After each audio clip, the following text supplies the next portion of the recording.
आज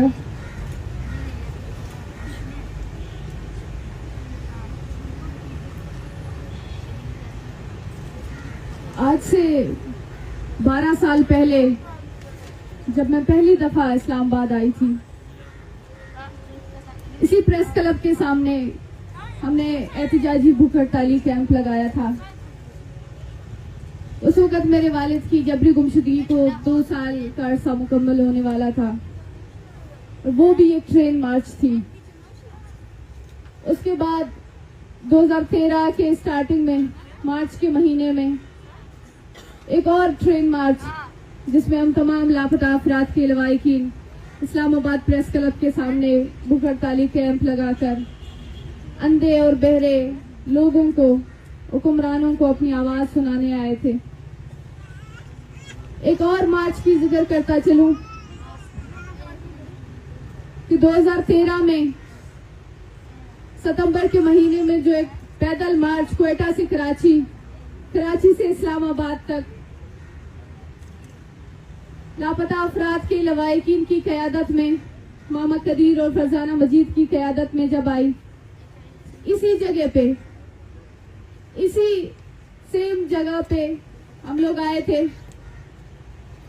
और इसी तरह के चंद रियासती एजेंट नुमा सहाफी आए थे और वो हमसे इसी तरह के सवाल कर रहे थे जो अभी हालिया दिनों में प्रेस क्लब के सामने हमारे ऐसे एहतिजाजी कैंप में सहाफियों को बेचकर सवालात हमसे किए जाते हैं। और अलमिया देखें कि इस दफा फिर हम वही लोग, वही मिसिंग पर्संस के फैमिलीज एक दफा फिर एक मार्च की शक्ल में आए हैं। बस फर्क सिर्फ इतना है कि 2011 में हम लोग 8 फैमिलीज थे और आज हम लोग सैकड़ों की तादाद में हैं। 2012 में भी यही हुकूमत की तरफ से बेसी, यही बहरापन और गुंगापन, और इस दफा फिर ये एक ही चीज हमें सिखाती जा रही है कि हमारे साथ जो एक इंसानी अलमिया है, जो इंसानियत सोच मसला है, संगीन मसला है, दुनिया के तमाम कवानीन इसके खिलाफ है। कहीं पर भी जबरी गुमशुदगियों को जस्टिफाई नहीं किया जा सकता है। इस अमल के हवाले से जब हम इस्लामाबाद में आते हैं, बलूचिस्तान तो दूर की बात है, बलूचिस्तान एक ब्लैक होल है, वहां पर मीडिया पे कदगने हैं, वहां पर अगर कोई बोलता है या लिखता है या पढ़ता है तो उसको या तो मार दिया जाता है, कत्ल किया जाता है, या फिर उसको सालों साल जबरी गुमशुदगियों का निशाना बनाया जाता है। जब हम इस्लामाबाद आते हैं, यहाँ की जमीनें, यहाँ के दरवाजे भी हमारे लिए तंग किए जाते हैं, यहाँ पर हमारे लिए रास्ते बंद किए जाते हैं। वो फर्क जो कई सालों से रियासत कहती है कि बलूचिस्तान के लोग नाराज हैं, बलूचिस्तान के चंद लोगों का मसला है, चंद सरदारों का मसला है, चंद जमीनी तनाज़ों का मसला है, लापता अफराद का कोई मसला है ही नहीं। ये सारी माओं और बहनों के आंसू झूठ है। ये इंडिया से इनका ताल्लुक है, क्योंकि इनकी नजदीकियां इंडिया से हैं तो इनको ड्रामे भी अच्छे से आती है, इनको आंसू निकालना भी बहुत अच्छे से आती है। ये जो कुछ करती हैं, सड़कों पर आती हैं, ये सब इंडिया चूंकि इनसे करीबी ताल्लुकात रखती है तो वहीं से सीख कर ये इधर आके प्रेस क्लबों के सामने तस्वीरें उठाकर ढोंग करती हैं, दर्द और तकलीफ का प्रचार रचाती हैं। अफसोस भी नहीं कह सकते, क्योंकि वो दर्द, वो तकलीफ जो कल हमारे लिए एक अफसोस का बायस था, जो कल हम इधर आते थे, जो कल हमारी इन माओं और बहनों के आंसुओं को ड्रामे कहते थे, जो कल हमारी इस दर्द और तकलीफ को कहते थे कि इनको इंडिया से पैसे मिलते हैं इस नाटक के लिए, जो कल यहाँ पर जब हम आते थे तो यहाँ पर ये लोग हमसे पूछते थे कि आप लोगों के लोगों ने जरूर कुछ किया होगा, हमारे पंजाब के बच्चों को क्यों नहीं उठाते, हमारे बच्चों को यहाँ पर क्यों गायब नहीं किया जाता है। आज ये वही हकीकत हम सबके सामने है। आज पंजाब से भी बच्चे उठाए जा रहे हैं, 15 साल बच्चे पंजाब से भी, सिंध से भी, पख्तूनख्वा से भी, पूरे मुल्क में ये मसला एक बन चुका है। और इस वक्त शायद इस मुल्क में सैकड़ों, हजारों, लाखों लोग इस मसले से वाकिफ हो गए हैं। लेकिन अफसोस की बात है कि जब बात बलोच की बात पर आ जाती है तो सब लोग मुंह मोड़ लेते हैं। सब लोग इसको कहीं ना कहीं किसी तरीके से एक नाम देते हैं, एक लेबलिंग लगाते हैं इसके ऊपर। अभी आलिया जो निगराने हुकूमत आई है, जो हमारे वजीर दाखिला साहब थे, उन्होंने कहा कि ये लापता अफराद का मसला है ही नहीं, ये लापता कोई है ही नहीं, ये इनकी अपनी बीवियों से लड़ाई झगड़े होते हैं और ये नाराज होकर कराची में जाकर बैठते हैं और इनके बीवी बच्चे इनकी तस्वीरें उठाकर ले जाते हैं। इनके कोई और एजेंडे हैं। अब खुदारा यहाँ पर मौजूद लोग, यहाँ पर मीडिया का भी बायकाट है, हम समझ सकते हैं कहाँ से ऑर्डर्स आए हैं, लेकिन यहाँ पर जो साथी मौजूद है, आप इन माओ और बहनों, इनके हाथों में लरसती वो तस्वीरों को देखें, आप इनके चेहरों को देखें। ये बोलना तक नहीं जानती हैं, उर्दू में बोलना नहीं जानती हैं। 70 से 80 साल के करीब यहाँ पर माएं बैठी हुई हैं। क्या एजेंडा हो सकता है इनके साथ? कौन सा एजेंडा ये ला सकती हैं यहाँ पर? ये क्या मांग रही हैं? सिर्फ और सिर्फ एक चीज कि अगर हमारे लोग इस रियासत के आईन और कानून के मुताबिक मुजरिम भी है तो आप अपने बनाए गए कानून में, आप अपने बनाए गए अदालतों में पेश कर दें। ये कोई इतना बड़ा संगीन जुर्म या संगीन मुतालिबा नहीं है, ये कोई ऐसा बड़ा मुतालिबा नहीं है जहां पर ये रियासत इसको पूरी नहीं कर सकती है। लेकिन बजाय इसके कि रियासत इस पे दरिया दिली दिखाती, रियासत ने इन माँ और बहनों के साथ क्या किया? इन माँ और बहनों को सड़कों पर घसीटकर इनके साथ जो रवैया रखा गया, आज ये फर्स्ट रॉ में जो ये छोटे बच्चे बैठे हैं, इन बच्चों को आपने क्या सिखाया? आपने इनको यहाँ से क्या पैगाम दे के आप इनको वापस भेजेंगे? ये बड़े होकर क्या सीखेंगे यहाँ से? क्या हम इस्लामाबाद गए थे, हमारे साथ कौन सा रवैया रखा गया? ये चीजें आप खुद नक्श कर रही हैं इन बच्चों के जहन में, इन माओं के जहन में। और फिर जब हमारी तरफ से एक फ्रस्ट्रेशन निकलती है तो वो कहते हैं कि इनके लोग दहशतगर्द हैं, शर पसंद हैं, शिद्दत पसंद है। अगर एक तरीके से, एक तरफ से बार बार ताकत का इस्तेमाल होगी, एक तरफ से बार बार लाठियों का इस्तेमाल होगा, एक तरफ से बार बार आपको गिरफ्तार किया जाएगा, FIRs किए जाएंगे आपके ऊपर, और दूसरी तरफ से आप हर बार हाथ जोड़ते हैं, आप हर बार पाँव पड़ते हैं, आप हर बार वास्ते देते हैं, आप हर बार जो है मुतालिबे करते हैं। एक तरीके से पुरअमन और दूसरी तरीके से ताकत के इस्तेमाल का रिश्ता देर तक तो नहीं चलेगा। कहीं ना कहीं ये लोग थक जाएंगे, कहीं ना कहीं ये लोग एक दिन बैठकर खामोश हो जाएंगे, या फिर ये अपना फ्रस्ट्रेशन किसी और तरीके से निकालेंगे। खुदारा इनके मसले को सुने, इनका कोई एजेंडा नहीं है यहाँ पर, ये किसी एजेंडे के ऊपर नहीं आई हैं। ये वही लोग हैं कि ये बड़ी उम्मीद के साथ यहाँ पर आई हैं, बहुत बड़ी उम्मीद साथ लेकर यहाँ आई हैं। इनको मायूस ना करें, इनके हाथ में कुछ तो इनको दे दें, और कुछ ना सही, इनके बच्चे ना सही, कम से कम आप उनके बच्चों की जिंदगी के बारे में इनको बता दें। रियासत तो रियासत होती है, रियासत अजीम होती है, रियासतों का दिल तो बड़ा होता है। यहाँ पर इस रियासत का रवैया क्यों? यहाँ पर इस रियासत का दिल इतना छोटा क्यों है? हमारे साथ जाकिर मजीद की वालदा है, वो कल कहती है कि मैं जब से इस्लामाबाद आई हूँ, मैंने इस्लामाबाद देखा है, मैंने ये सड़कें, ये बड़े बड़े बिल्डिंग्स, ये यहाँ की जो है आबादी, हर चीज को देखकर हमें थोड़ी सी भी इस पे हसद नहीं होती है, हमें थोड़ा सा भी रश्क नहीं आता है कि आपका शहर है, आपने इसको बनाया है, ये आपको मुबारक। लेकिन हमारे पास हमारे चंद बच्चे थे जिनको हमने बड़ी मुश्किल से पाल पोस के बड़ा किया। गुर्बत में किस तरह के हालात में उनको पाल पोस कर बड़ा किया। आपने हमसे सिर्फ हमारे वो बच्चे छीन लिए। आप इस माँ की कैफियत को समझ सकते हैं कि ये क्या कहना चाह रही है?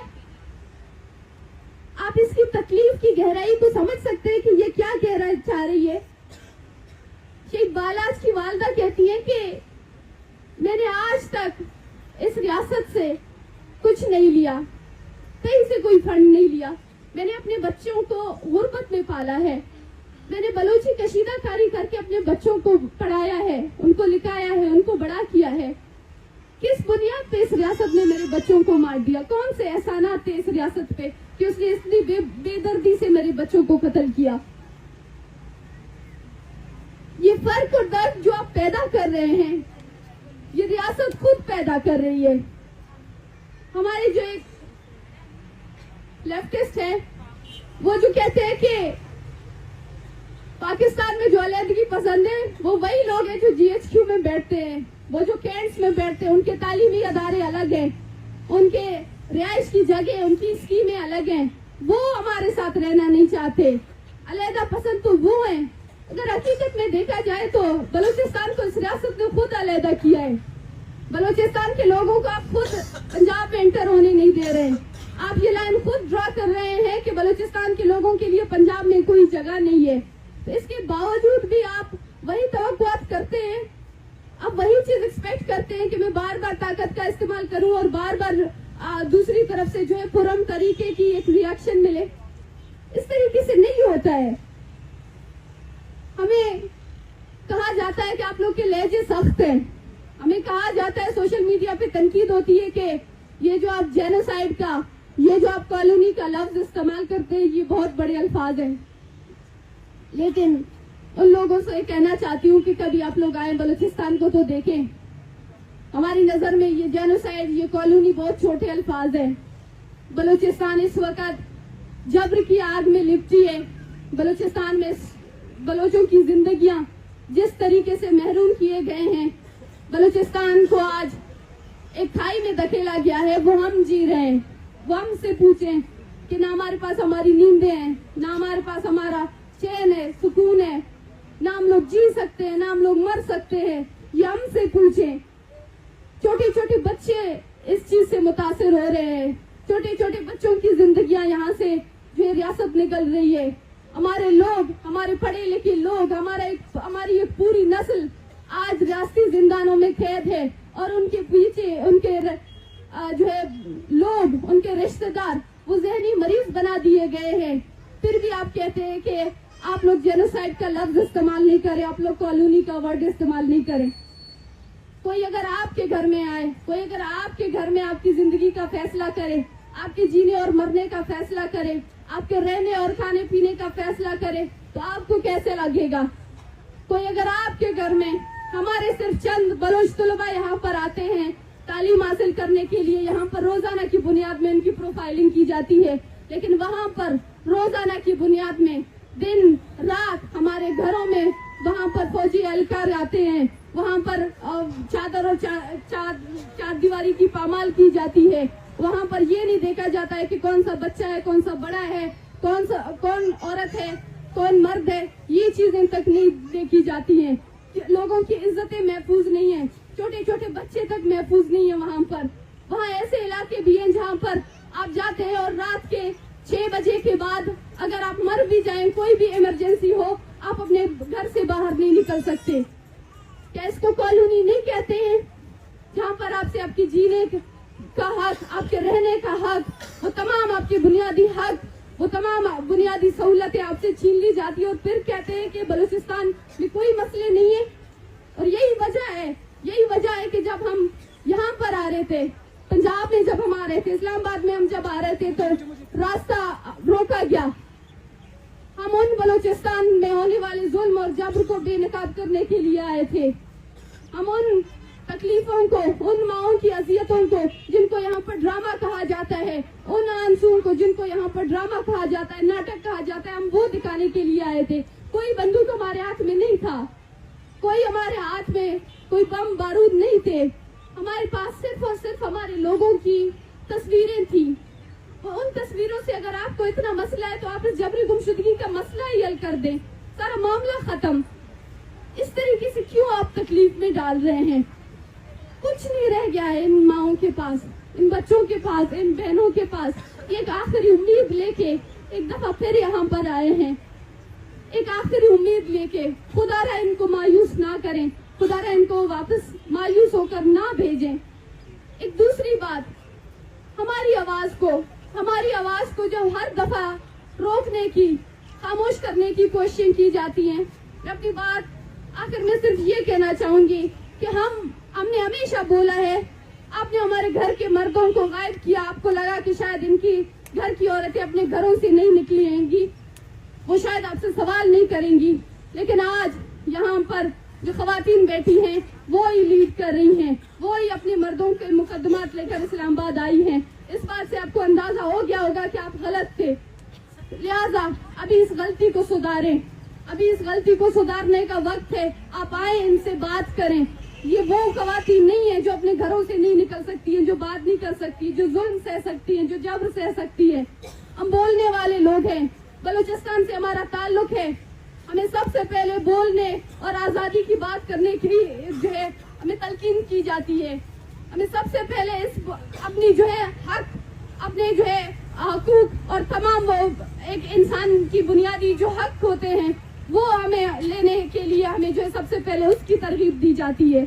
हम नहीं पीछे हट सकते। रियासत को इस बात को समझ लेना चाहिए कि हम खामोश नहीं होंगे और इस तरीके के हरबों से, जिस तरीके से खामोश करने के, डराने धमकाने के तरीके यहाँ पर बार बार हमारे साथ आजमाए जाते हैं, बार बार वो तरीके अपनाए जाते हैं। अभी तक इस रियासत को समझ जाना चाहिए, 14 सालों से अगर हम अपनी जिंदगी सड़कों पर गुजार सकते हैं तो हम इससे मजीद बर्दाश्त कर सकते हैं, हम इससे मजीद लॉस कर सकते हैं। हमें अभी तक भी वो सख्त है कि हम मजीद इससे मजीद ज्यादा हम सब्र करें, हम चीजों को फेस करें।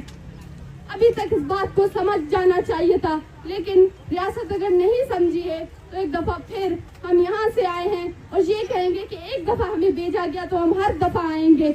आप हमें हर दफा मायूस करेंगे, हम हर दफा पुरुमीद होकर आएंगे। अब भले हमें इंसाफ ना दें, अब भले हमें मायूस करके भेजें, लेकिन हम पूरी दुनिया को ये जरूर बताएंगे कि बलूचिस्तान में क्या हो रहा है, बलूचिस्तान में हमारी माओं के साथ क्या हो रहा है, बलूचिस्तान में हमारे छोटे छोटे बच्चे हमसे छीन लिए जा रहे हैं, बलूचिस्तान में हम जैसे लोग अपने घरों में नहीं जा सकते, बलूचिस्तान में खौफ और आस का माहौल है, हर घर में लोग नफ्सियाती मरीज बन चुके हैं। बलूचिस्तान तो एक जंग में धकेला गया है। हम ये जरूर यहाँ पर आएंगे, जरूर यहाँ पर बताएंगे। इसके लिए आप जितनी चाहे FIR करें, जितनी चाहे लाठी चार्ज करें, जितनी चाहे आप जुल्म और जबर अपनी जारी रखें। हमने ये हमेशा से बोला है, हम ये हमेशा से बोलते रहेंगे। शुक्रिया।